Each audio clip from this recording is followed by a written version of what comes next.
So if you know me, you guys know my faith. And I was just really praying and meditating this morning on the Second Timothy chapter 2, verses 22 through 26. And I thought about community impact, right? That's really important to me. And so I just wanted to share with you guys like what community impact looks like for me. And I know a lot of you guys have that same desire to impact first your spouse, your children, and your community. And so when I thought about that, I was reading the scripture, and what really spoke to me is on verse 22. It says, "Flee the evil desires of youth and pursue righteousness, faith, love, and peace, along with those who call the Lord out of a pure heart."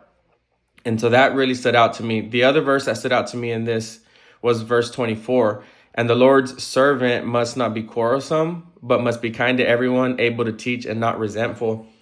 And I was like, dang, that's crazy, because when you think about having impact on like your immediate household first, right, and then your community, the theme of that scripture is to turn away from unholy things and actively with passion pursue God and his righteousness, his holiness, his love, his wisdom, and his peace.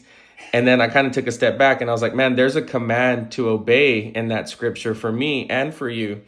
And it's to flee from evil desires, right? That word flee in biblical context means not just to turn away from them, but like literally turn and run, like go the other direction. And that speaks a lot to me because I know that I'm not perfect. And there's a lot of parts of me that God is still purifying and working on. And so when I read that, I was just like, man, that's so powerful. So don't just avoid them, run from them. And instead of that, replace it with pursuing his righteousness, his holiness, and emulate his character, right? And then I took a step back and I asked myself, is there a sin to avoid based on this scripture? And it's an easy yes for me. Like, yeah, it's you avoid evil desires, and it also said bitterness or resentment. And so I thought about what that is, and it's holding on to bitterness or engaging in quarrels. Those things are what distracts us from pursuing God first, and second, it distracts us from being able to be used as a vessel for God to work through and make an impact on his people. So that's why it's like you got to be very cautious with that. The question I asked after that was, is there an application to make?